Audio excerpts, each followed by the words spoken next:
por fe, una preciosa verdad que nos recuerda la vida de un cristiano, la vida de un creyente, que no es por vista, sino es por fe. Romanos capítulo 12, por favor.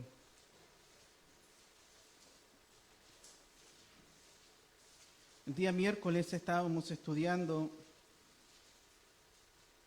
justamente este texto, los dos primeros versículos, y creo que es bueno, provechoso también poder exponerlo en este día.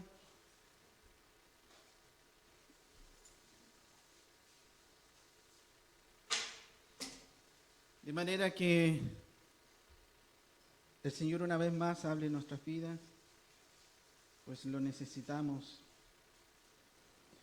Romanos capítulo 12, verso 1 y 2.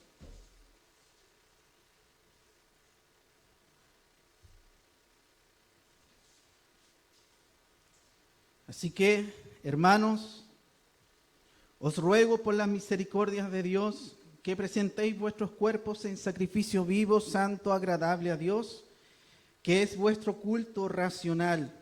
No os conforméis a este siglo, sino transformaos por medio de la renovación de vuestro entendimiento, para que comprobéis cuál sea la buena voluntad de Dios, agradable y perfecta. Les invito a orar al Señor. Padre eterno, es tu palabra, Señor, la que vamos a leer. Es tu palabra, Señor, que estaremos delante de ti. Delante de ti lo que tú has hablado, lo que tú has revelado, lo que tú has dado a conocer, Señor. Y te rogamos que si utilices con todo poder estas verdades, Señor, y sean grabadas una vez más en nuestros corazones, de manera, Señor, que podamos obedecerte. Tú eres nuestro máximo tesoro, tu palabra es nuestra autoridad. Ayúdanos, Señor, expon tu palabra en nuestras vidas. Señor, una vez más, si lo pedimos, lo que estamos aquí, Señor, tú conoces toda nuestra vida. Habla en nuestras vidas, Señor. Habla allí lo más profundo de nuestro ser. Usa tu palabra, Señor. Glorifícate en medio nuestro, usando tu poderosa voz. Te lo pedimos en el nombre de Jesús. Amén. Romanos capítulo 12, estamos estudiando, ¿cierto?, el día miércoles. Y esta carta, dirigida a esos cristianos en Roma, 16 capítulos tiene esta carta. Lo interesante, hermanos, para poder llegar a este capítulo 12, es poder considerar los otros 11 capítulos que preceden este capítulo. ¿Qué es lo que viene hablando? Para eso, nosotros tenemos que considerar estos 11 capítulos, porque comienza diciendo el verso 12, el capítulo 12, el verso 1, dice: así que, en conclusión, en vista de lo que venía hablando el apóstol acá, debemos que considerar lo siguiente. ¿Y qué es lo que considera el apóstol hablando de estos 11 capítulos anteriores? ¿Qué es lo que venía hablando? Acompáñenme por favor al capítulo 1, verso 18.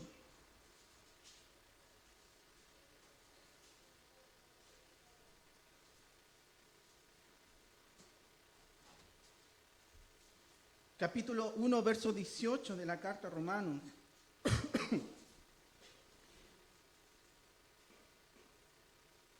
El apóstol va a tomar en cuenta varias razones varias razones para ver y exponer la culpabilidad del hombre, la condenación del hombre. Y en el verso 18 dice, porque la ira de Dios se revela desde el cielo contra toda impiedad e injusticia de los hombres que detienen con injusticia la verdad. En este primer capítulo, en el verso 18, ya nos viene hablando sobre esta razón que el apóstol quiere dar. Y en el capítulo 3, ya estas razones ya las ha mencionado, y llegando a la conclusión, entonces en el verso 10 del capítulo 3 dice, no hay justo ni aún uno, no hay quien entienda, no hay quien busque a Dios, todos se desviaron, a una se hicieron inútiles, no hay quien haga lo bueno, no hay ni siquiera uno. La conclusión del apóstol, al menos en este primer capítulo hasta el tercer capítulo, verso 20, es que la razón es que el hombre, el ser humano, merece la condenación. Porque es culpable, no hay razón. El veredicto es claro, recibe y debe recibir condenación, recibe el pago de sus pecados, porque no hay justo, no hay ni siquiera uno. No hay nadie. No hay justo, no hay aún uno, no hay quien entienda, no hay quien busque a Dios. Todos se desviaron, todos se hicieron inútiles, incapaces de hacer lo bueno. No hay nadie.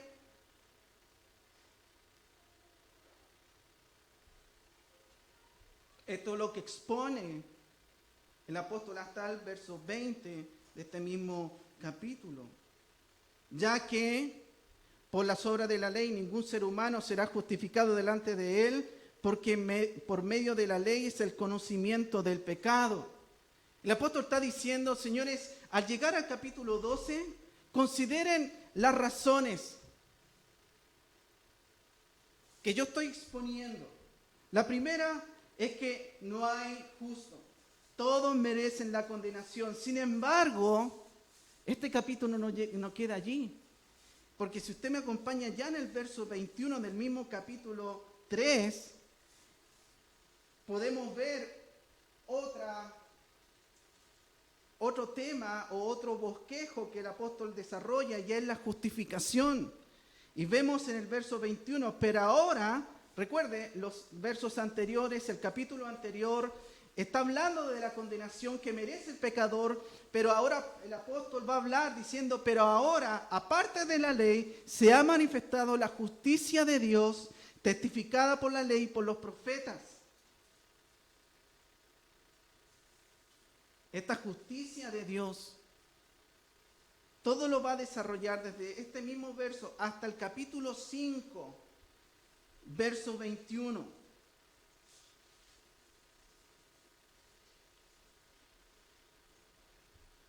Capítulo 5, verso 21, para que así como el pecado reinó para muerte, así también la gracia reine por la justicia para vida eterna mediante Jesucristo, Señor nuestro. El apóstol está diciendo en los primeros capítulos, como decía, el hombre es pecador, merece la condenación, pero Dios no lo dejó en condenación, sino que Cristo ocupó el lugar de los pecadores, de los culpables, y Él justifica a los que creen en Él. Ya nos dice en el mismo capítulo 5, verso 1, justificados pues por la fe, tenemos paz para con Dios por medio de nuestro Señor Jesucristo. Por lo tanto, hay un actuar de Dios. No nos deja en la condenación. Él abre las puertas de la gracia de Él, su misericordia, castigando a su propio Hijo para que Él perdonara a los culpables. Justificados pues por la fe tenemos paz para con Dios por medio de nuestro Señor Jesucristo. Esta paz tiene que ver con esta razón de que ya estamos unidos en Cristo, reconciliados con este Dios santo. Y los que han sido justificados también han sido santificados. porque están unidos en Cristo. Y esta idea se desarrolla en el capítulo 6 hasta el capítulo 8. Capítulo 6, verso 1, a los que han sido justificados, también han sido santificados, porque están unidos en Cristo, ya no pueden vivir esclavos del pecado, ahora pueden vivir rectamente por medio del Espíritu Santo. Y eso por eso comienza diciendo en el capítulo 6, que pues diremos, perseveraremos en el pecado para que la gracia abunde. Ya hemos sido justificados, éramos culpables, hemos sido justificados, declarados justos delante de Dios, que lo ve todo, porque castigó a su Hijo.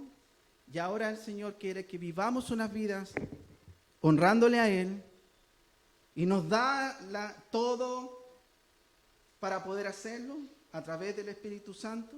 El capítulo 8 va a desarrollar ese punto. Entonces la pregunta sería, ¿por qué? ¿Cuál es la razón de nuestro Dios de amarnos tanto? ¿Por qué nos ama tanto nuestro Dios? ¿Cuál es la fuente? ¿Cuál es la razón? Así que, pues, hermanos, os ruego, por las misericordias de Dios. Esa frase, misericordias, no están puestas en el aire. Están sujetas en todo lo que le estoy mencionando, hermanos. Somos culpables, no hay ni uno, pero Dios en su rica misericordia, Cristo murió por nosotros, nos justificó, declarándonos justos, rectos delante de Dios cuando éramos culpables. ¿Por qué? Porque castigó a su Hijo Santo. Y a través de eso nos santifica, y Él quiere que vivamos de una manera recta, porque estamos unidos con Cristo. Ya no estamos esclavos del pecado. Ya no debemos vivir como antes vivíamos. Y esa es la idea que Él desarrolla para dar a conocer esta verdad. Y esto es lo que dice en Romanos capítulo 9. Acompáñenme, por favor. Porque la idea va apuntando allí en el capítulo 9, verso 15.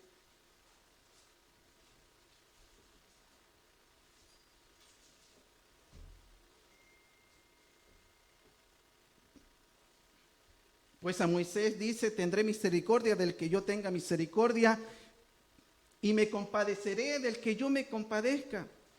Así que no depende del que quiere ni del que corre. O sea, no hay esfuerzo humano aquí, sino que de Dios que tiene misericordia.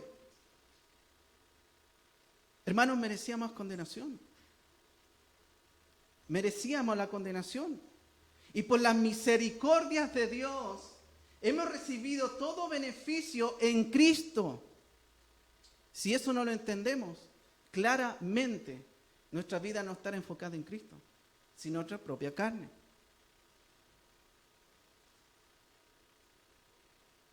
¿Cómo es posible que Dios perdone a pecadores culpables y continúe siendo justo? Bueno, castigando a su Hijo. Si usted no entiende eso, hermano y amigo que puede estar aquí, le invito a leer Romanos 5:8. Más Dios muestra su amor para con nosotros en que siendo aún pecadores, Cristo murió por nosotros. Entonces, la idea acá que el apóstol quiere decir, esto es maravilloso.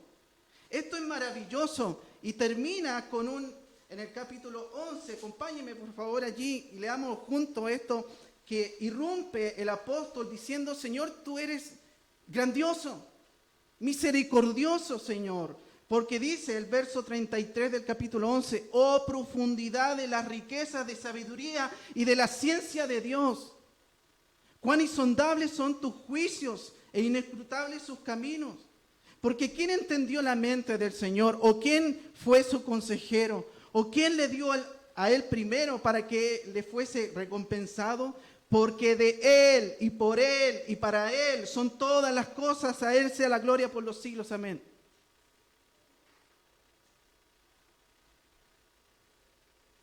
¿Vemos a Cristo en nuestra vida, hermanos?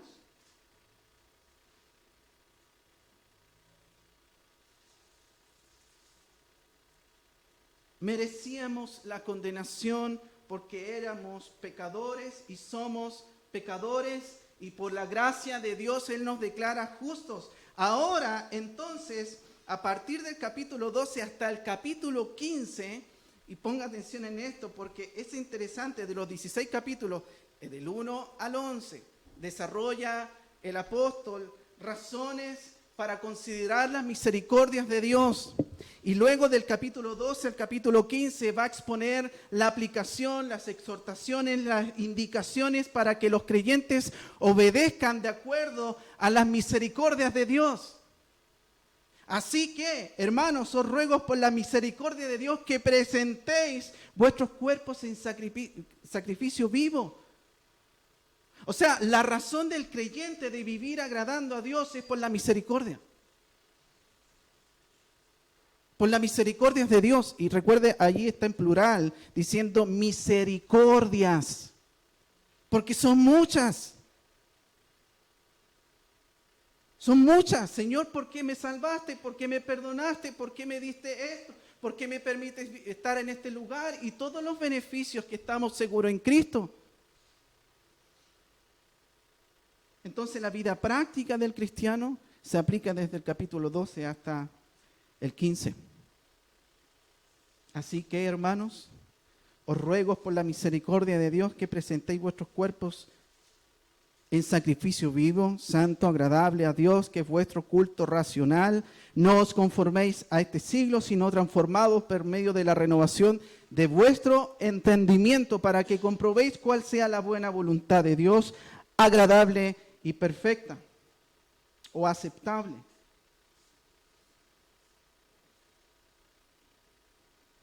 Toda vida de cristiano, de verdadero creyente, se basa en las misericordias de Dios, hermanos. No se puede basar en otras cosas, en las misericordias de Dios. Todo se trata del Evangelio. Todo se trata del Evangelio.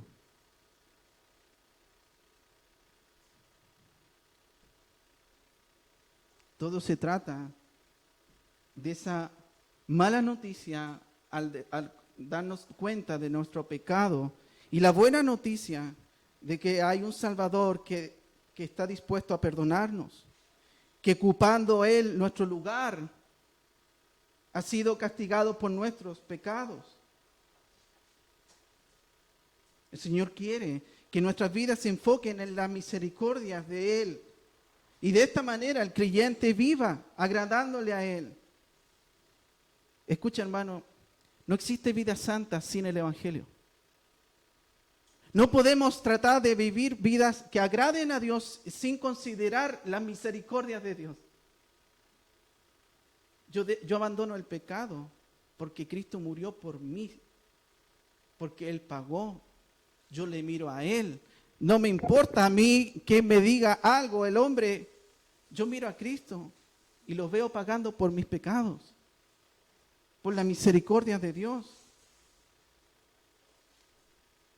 No existe vida santa sin Evangelio. Y no se puede obedecer sin tener claro el Evangelio. Justamente lo que hablábamos, el capítulo 3 y el verso 10, no hay justo ni hay un uno. Todos los que estamos acá, los que hemos declarado por fe que somos hijos de Dios, es porque hemos comprendido que no somos buenos delante de Él.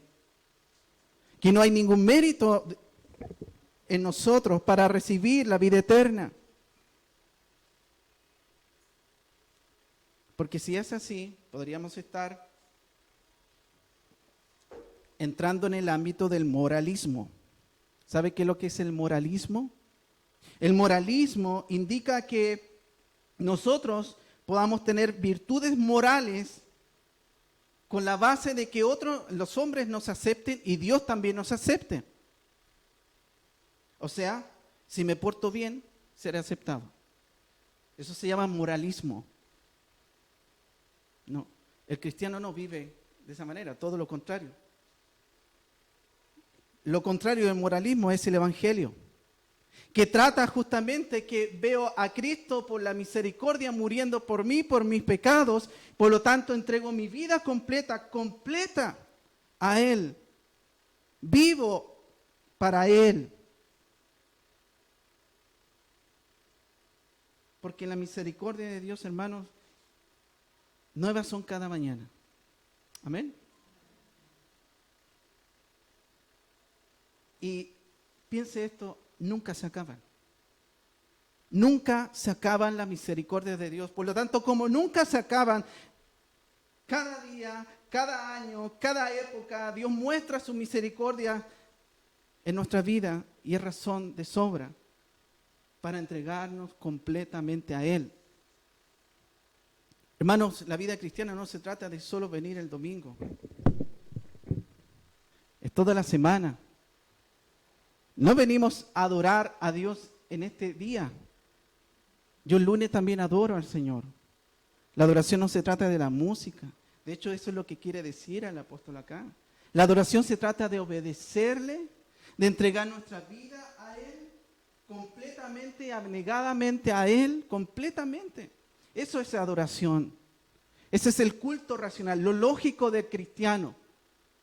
Si la misericordia de Dios es tan evidente, cristiano, entonces vive para Él, agradándole en todo. Sea que lo que comas, lo que bebas, lo que sea que hagas, hazlo para la gloria de Dios. Ese es el sentido. Él nos escogió antes de la fundación del mundo. Y no es el tema a conversar ahora, pero piense eso. Ya con eso, Señor, aquí está mi vida. ¿Quién soy yo para poder yo colocar primero otras razones? O sea, comprendo. Y Romanos capítulo 15 ya nos viene diciendo, capítulo 15, por favor, acompáñenme a Romanos 15, verso 7.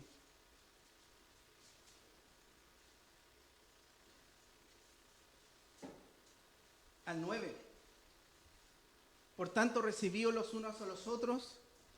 Y mire cómo expresa el apóstol acá. Como también Cristo nos recibió para gloria de Dios. Pues os digo que Cristo Jesús vino a ser siervo de la circuncisión para mostrar la verdad de Dios, para confirmar las promesas hechas a los padres y para que los gentiles glorifiquen a Dios por su misericordia.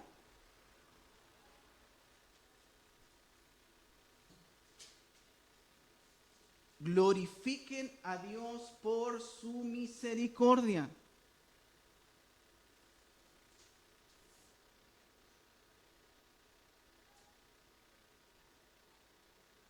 ¿Usted puede ver la misericordia de Dios en su vida?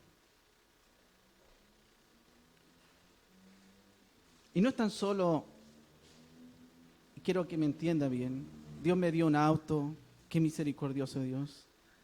Dios me libró de esto, lo otro. No, vea lo trascendente, hermano. Lo eterno. Porque todo lo demás es perecedero. Es bueno, Dios quiere que estemos bien. Pero lo eterno. ¿Qué nos dio Él? Si perdemos todo lo temporal, ¿qué nos queda? Todas sus promesas, como cantábamos. Sus promesas son como roca. Él no nos va a dejar nunca solos. Y ya con esta razón, entonces, el apóstol dice, os ruego por la misericordia de Dios, entonces, que presentéis vuestros cuerpos en sacrificio vivo, santo, agradable a Dios. En el antiguo pacto, los sacrificios eran con animales muertos. Ahora el Señor dice, presentéis vuestros cuerpos en sacrificio vivo. El Señor nos manda a entregar toda nuestra vida, nuestro ser, como una acción de gratitud por las misericordias, por todas las misericordias. La pregunta es, vuelvo a hacer, ¿estamos conscientes de las misericordias de Dios en nuestra vida? ¿Podemos ver a Cristo en nuestra vida? ¿O manejamos nuestra vida a nuestra conveniencia? Porque el cristiano vive enfocado y agradecido por la misericordia de Dios y entrega su vida completa como una verdadera adoración.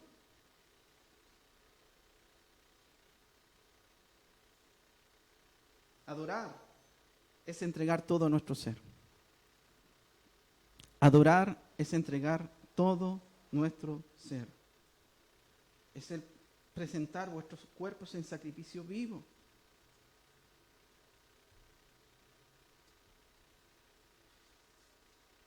O sea, todo lo que yo piense, todo lo que yo diga, todo lo que yo vea, todo lo que yo toque, todo lo que haga con mis brazos, con mis piernas, con mi boca, con mis ojos, significa que lo que yo estoy haciendo, Él es más valioso que cualquier otra cosa. Eso es adorar. Adorar significa que yo lo que haga, lo diga en el nombre de Jesús, lo hago para la gloria de Él. Por lo tanto, eso es adorar. Señor, esto es lo que estoy haciendo, lo voy a hacer en el nombre tuyo. Eso es considerar. Eso es adorar. Eso es adoración. Hermano, una vez alguien dijo, no sé si fue en tiempos de pandemia o tiempo de cuando estábamos conectados, decía, no estoy acá, pero estoy en espíritu. Dijo así, algo así por internet. Y la verdad, hermanos, que nosotros no somos espiritistas. Y hay que tener cuidado con esas frases. Porque el Señor usa y no ha dado un cuerpo. Usted viene acá, es su cuerpo, ¿o no? Son sus oídos que están funcionando, son sus ojos que están funcionando. Por lo tanto, el Señor, el medio que usa ahora en este tiempo en nuestro cuerpo, que todavía no ha sido redimido, que estamos viviendo bajo, ¿cierto?, la corrupción de nuestro pecado, pero el Señor ha dado un cuerpo. Y ese cuerpo, y todo ese ser completo, el Señor pide que lo entreguemos en sacrificio vivo para agradarle. Todas las cosas que hacemos, las hacemos con nuestro cuerpo. Nosotros no somos espíritus. Acá no hay nadie que pase eso. Es nuestro cuerpo en servicio, nuestro cuerpo adorando, nuestro cuerpo escuchando, nuestro cuerpo hablando, nuestro cuerpo durmiendo. Por eso se llama sacrificio. Por eso es un sacrificio vivo. Porque claramente es doloroso y costoso. A causa del pecado que mora en nosotros aún, en la carne. No es fácil. Y más aún ahora en estos tiempos donde hay una cantidad de distracciones, más que cualquier otra época. Piense solamente cuánto tiempo invertimos en la oración. En la oración. Y es más, profundizo, tiene que estar el celular cerca. Porque si no está el celular, mi mente está pensando, me pueden llamar, me pueden enviar mensaje, cualquier cosa, pero el celular lejos. Estamos con completa distracción, es difícil, nuestro cuerpo quiere estar allí, usando los medios posibles para poder hacerlo, pero es difícil arrodillarme y lo que sea, apartar un tiempo en nuestro cuerpo, hermano. Este cuerpo mortal que aún mora allí en nosotros. El pecado es el campo de operación que el pecado allí tiene. Las tentaciones parten con nuestro pecado, allí está. Entonces, por eso, Lucas, mire lo que dice Lucas.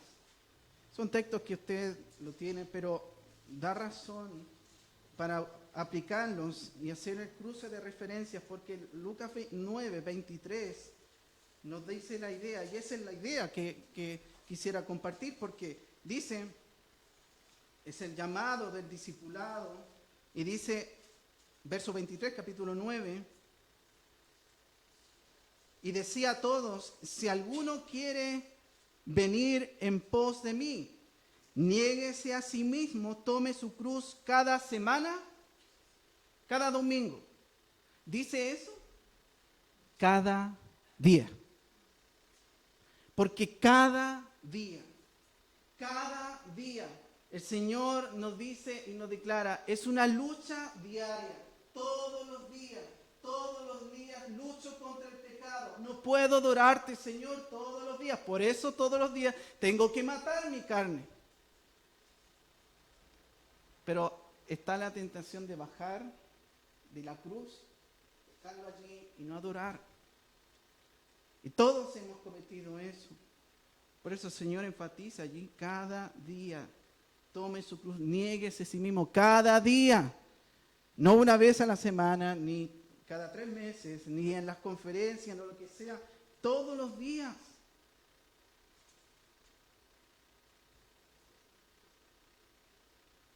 Porque todos los días el Señor nos manda a adorar como Él nos manda. Todos los días, hermanos, todos los días. A cada momento. Estamos todos cristianos, todos creyentes sometidos, expuestos a eso. Si no, puede seguir leyendo la carta de Pablo acá en los Romanos. Él quería, pero él expresaba lo difícil que era. Todos los días, todos los días. Hermanos, hermanas, vivimos para la gloria de Dios. Estamos viviendo para la gloria de Dios. Somos adoradores del Señor. Yo sé que es difícil y usted me puede decir, es muy difícil. Lucas lo dice, tome su cruz cada día. Niéguese a sí mismo. Es seguir a Cristo todos los días, pero todos los días tengo lucha. Es la vida cristiana, por eso un camino angosto, por eso es la puerta angosta, por eso el cristiano pasa, el creyente, el hombre, el ser humano, pasa por esa puerta angosta y el camino es angosto porque claramente pide un sacrificio. Y no es para merecer la salvación, ya Cristo lo ha hecho todo, sino que el transitar de esta vida, en este mundo, será así. Porque leíamos el miércoles, los que vinieron el miércoles, somos como esos pececitos, los salmones, que cierta cantidad de tiempo bajan hacia el mar, están de río, ellos están allí, pero tienen que regresar para dejar sus nidos, ¿cierto? Sus huevitos, mejor dicho, sus huevos, para continuar reproduciéndose. Pero en mucho de ese camino se cansan. ¿Y qué pasaría si ellos no continuaran subiendo contra la corriente? Es que queda y muere y no hay generación, no hay descendencia. El cristiano lucha contra la corriente todos los días.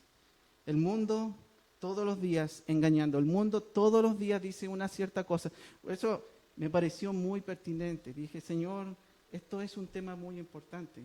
Si el mundo lo hace, ¿por qué no nosotros? ¿Por qué? Porque por la misericordia de Dios.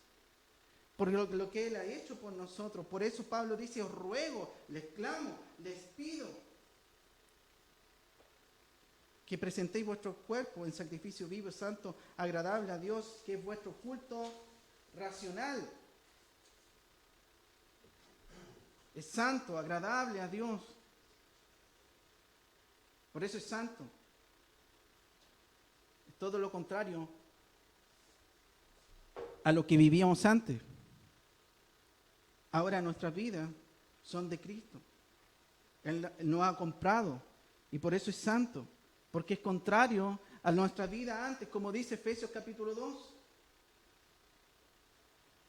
Y Él os dio vida a ustedes cuando estaban muertos en vuestros delitos y pecados, en los cuales anduvieron en otro tiempo, según la corriente de este mundo, conforme al príncipe de la potestad del aire, el espíritu que ahora opera a los hijos de desobediencia. Capítulo 2, verso 1 al 3. Entre ellos también todos nosotros en otro tiempo vivíamos en las pasiones de nuestra carne, satisfaciendo los deseos de la carne y de la mente, y éramos por naturaleza hijos de ira, lo mismo que los demás. O sea, ahora el cristiano, el creyente, el hijo de Dios, ahora debe vivir una vida de sacrificio, de entrega completa al Señor. Y su vida, y este sacrificio es santo porque es todo lo contrario a como antes vivía. Ahora nuestra vida tiene otra dirección. Ahora nuestra vida tiene otro enfoque. Ahora nuestra vida tiene otros afectos. Ahora nuestra vida tiene otros valores. Ahora nuestra vida tiene otros principios. Porque lo que vamos a hacer o lo que podamos hacer no lo podemos hacer en el nombre del Señor Jesucristo, entonces no lo podemos hacer. Es ahora nuestra vida así, contra la corriente. Entonces, es vuestro culto. Es vuestro culto. Culto racional. Culto lógico, razonable, racional. Esa es la idea.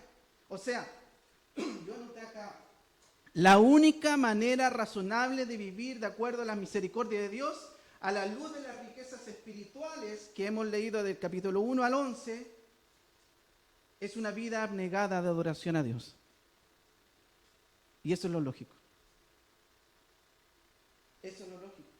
Es una vida consagrada, abnegada al Señor, de acuerdo a las riquezas espirituales en Cristo. Nueva vida en Cristo. Él murió por mí. Él me ha dado victoria del pecado. Él me guarda, Romanos capítulo 8, nadie me separará del amor de Cristo. Todas esas riquezas ahora son bastantes razones de peso para que lógicamente mi vida sea entregada completamente al Señor. Eso es lo lógico. Eso es lo razonable. Esto no se trata de inteligencia, por favor. Esto no está hablando de eso, de inteligencia, de ser superdotado. El texto nos habla que lo racional de un cristiano, lo lógico de un cristiano es entregar su vida completa al Señor. Por la misericordia de Dios. Entonces, el verso 2, para terminar la idea. El mandato. No os conforméis a este siglo. No se amolden. No se adapten. Como diría la nueva versión de las Américas. Romanos 12:2. No se adapten a este mundo. Al sistema de este mundo. Sino transfórmense mediante la renovación de su mente. Y ese verbo allí, esa palabra transfórmense o transformaos, es una palabra clave en este texto. Porque esta palabra que significa metamorfosis, cambio, transformación, mediante la renovación de su mente, para que verifiquen cuál es la voluntad de Dios, lo que es bueno y aceptable y perfecto. La transformación, el cambio. El diablo va a querer amoldarnos al mundo, con todas sus ideas, con toda esta presión del mundo de lo que cree, lo que se debería creer. Hermanos, todos sabemos el mundo tiene principios contrarios a la palabra. Tiene valores contrarios a la palabra. Obviamente exalta lo que no glorifica a Dios y rechaza todo lo que obviamente la palabra de Dios glorifica. Entonces, no nos dejemos engañar. No nos dejemos engañar, hermanos. No os conforméis, no se adapten. Venimos con una mente llena de mentiras. Venimos con una mente llena de ideas. Entonces debemos ser transformados por medio de nuestra renovación de nuestra mente. ¿Cómo sucede eso?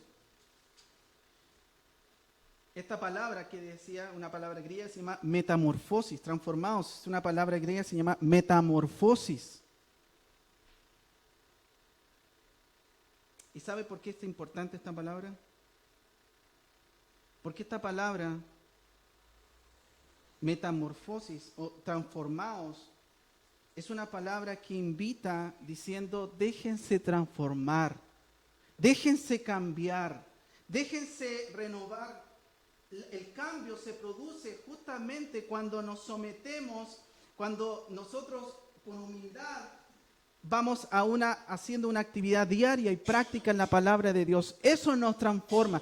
Eso es lo que quiere decir el apóstol. Déjense transformar, no se adapten y déjense transformar por medio de la palabra de Dios. Cambien sus mentiras por la verdad y déjense transformar porque el resultado de la transformación es una vida práctica en la palabra.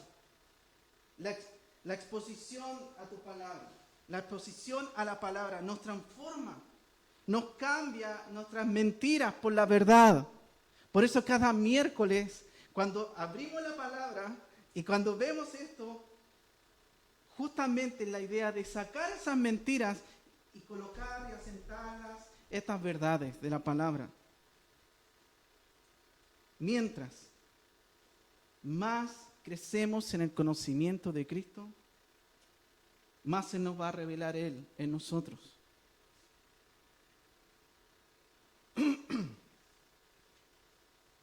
Segunda de Corintios, capítulo 3. Esa es la idea, capítulo 3, verso 18. Por tanto, nosotros, con el rostro descubierto, contemplando como en un espejo la gloria del Señor. Y en esos tiempos no era el espejo que usted tiene en la casa, sino que era un metal pulido, que lo que reflejaba era una distorsión de la imagen que no era muy clara. Y esa es la idea justamente, un espejo, la gloria del Señor, estamos siendo transformados, la metamorfosis, en la misma imagen de gloria en gloria, santificación progresiva allí, como por el Señor, el Espíritu. El rostro descubierto, contemplando como en un espejo la gloria del Señor. Quiero ver la gloria del Señor en tu palabra. Ayúdame a verme, ayúdame a reflejar. Soy un pecador, necesito cambiar.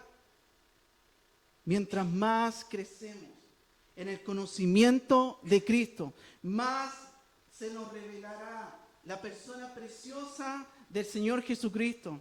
Y nuestras vidas serán transformadas. Por eso ese es el efecto. No puedo ser transformado si no contemplo a Cristo, si no veo la palabra de Él, no la leo, no la estudio. No voy a poder ser transformado. Déjense transformar o cambiar por la acción, porque esa acción no la podemos producir nadie, solo en la palabra, al convencernos de la verdad.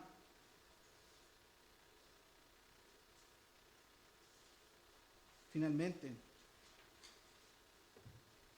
entonces nos dice en la segunda parte del texto, transformados por medio de la renovación de vuestro entendimiento, para que comprobéis cuál sea la buena voluntad de Dios, agradable y perfecta. Hermanos, cuando nuestra mente es renovada por la palabra de Dios, llena de mentiras, es renovada por la palabra de Dios, vamos a apreciar la gloria del Señor. Y escuche esto, no solo comprenderemos la voluntad de Dios, sino, y grábese esto, estaremos de acuerdo con Él.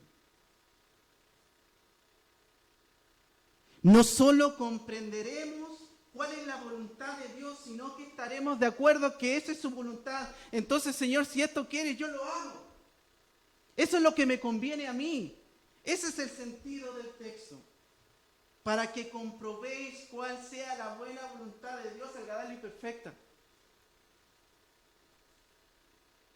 Estaremos de acuerdo. ¿Esto lo apruebas tú, Señor? Sí. Entonces lo hago. Esto me conviene a mí.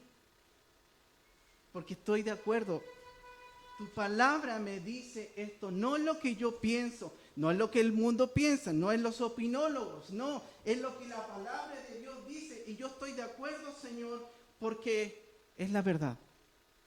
Entonces, no solo comprendo cuál es la voluntad de Dios, sino que estoy de acuerdo y digo, esto me conviene y lo debo hacer.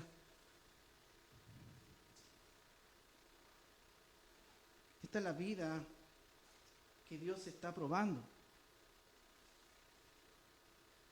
Entonces,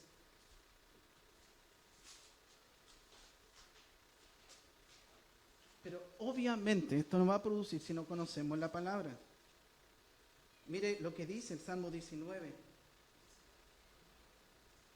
El Salmo 19, en el verso 8. Los mandamientos de Jehová son rectos, que alegran el corazón.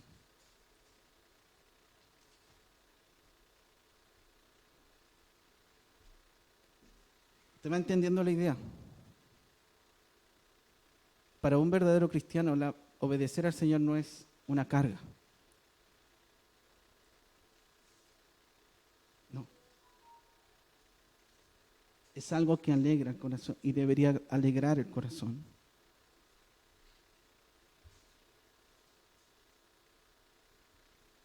El apóstol Pablo, camino a Damasco, se encuentra con el Señor, le habla, pasando 30 años en la cárcel, escribe una carta, llamada Filipenses, en el capítulo 3, verso 8, dice, después de 30 años, después de conocer, después de 30 años, encuentro con Cristo, 30 años después, él escribe, capítulo 3, verso 8 de Filipenses, ciertamente aún estimo todas las cosas como pérdida por la excelencia del conocimiento de Cristo Jesús, mi Señor, por amor del cual lo he perdido todo y lo tengo por basura para ganar a Cristo. ¿Sabe cuál es la situación allí? Miro al mundo y miro a Cristo. Miro al mundo y miro a Cristo. ¿A cuál de los dos considero basura? ¿A cuál de los dos considero mi mayor tesoro?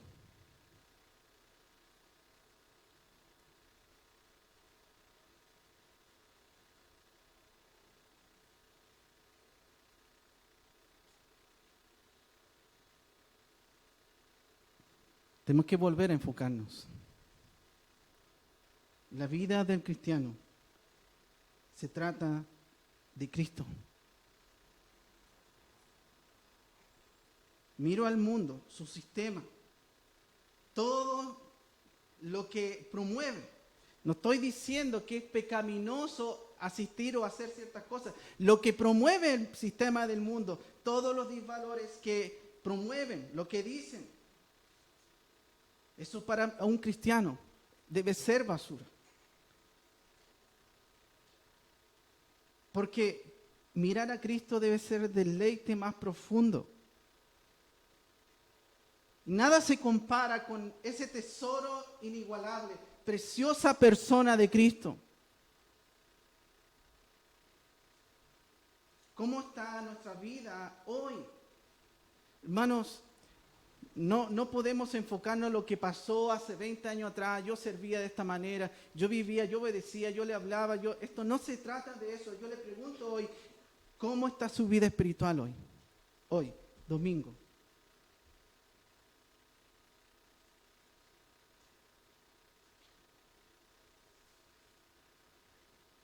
Ese es el llamado. Porque el ánimo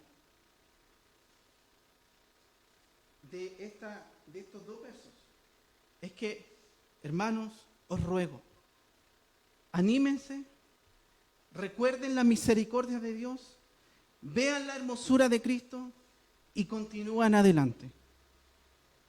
No se amolden a este mundo, continúen adelante, transfórmense, cambien su mente, sus pensamientos, continúen adelante. Os ruego, por eso es un ruego, por eso es un clamor de lo más profundo. Hermanos, si tal vez usted está aquí, tal vez su ánimo está muy débil, le animo a mirar y a recordar las misericordias de Dios. Mire las misericordias de Dios, recuérdela y vea la hermosura de Cristo, incomparable Él en este mundo. Incomparable. Quiero terminar con una idea acá. Un hombre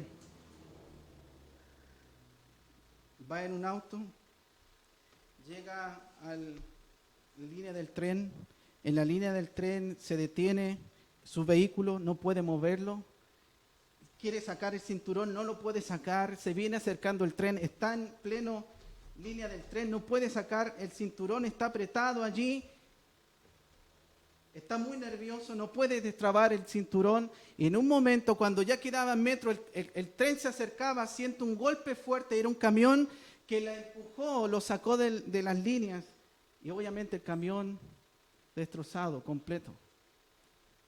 Se orilló el hombre, estaba muy agradecido, pero resulta de que escucha un ruido en el portaequipaje atrás, abre y había un niño de 5 años que había estado jugando y por juego se metió dentro del baúl. Si ya estaba agradecido este hombre, al ver a este niño ahora que podía salir de ese lugar, no sabía cómo agradecer ese acto de bondad tan grande que ese hombre lo chocó para sacarlo del riel. Estas son las misericordias de Dios. ¿Las vemos? ¿Vemos la misericordia? ¿Usted ve la misericordia de Dios en su vida?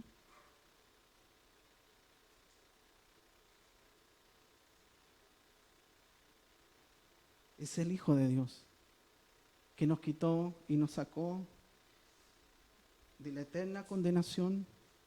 Él se puso allí y toda la ira de Dios cayó sobre él. Y nos dejó pasar ahora para ser tratados como justos, como rectos. Pero Él fue castigado. Él fue muerto. Eso es la misericordia de Dios.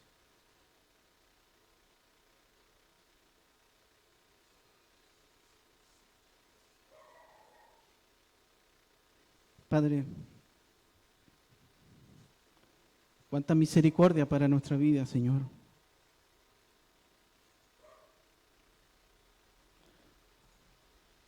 Cuánta misericordia para nuestra vida. Mereciendo todo lo contrario, tu ira, Señor, porque merecíamos. Eso es lo que merecemos. Señor, pero contemplamos a tu Hijo Jesucristo y le vemos allí pagando por nuestros pecados, muriendo por nuestros pecados y al tercer día resucitar, levantándose victorioso. Oh Señor, ayúdanos a no olvidar, más bien ayúdanos a recordar las grandes misericordias para nuestras vidas, de manera que podamos vivir vidas agradecidas y enteramente entregadas a ti en todo lugar, en todo momento en el cual estemos, Señor. Queremos adorarte. Queremos, Señor, que el mundo vea que lo más importante, el mayor tesoro que tenemos, eres tú. Y por más difícil que sea nadar contra la corriente, Señor, ayúdanos y danos la fortaleza necesaria, pues tú lo has prometido, que estarás con nosotros todos los días. Oh Señor, qué garantía más grande tenemos. Ayúdanos, Señor, a que realmente nuestras vidas sean vidas de adoración continuas, constantes, que todo lo que hagamos, lo hagamos para la gloria tuya. Te lo pedimos, Señor, en el precioso y digno nombre del Señor Jesucristo. Amén.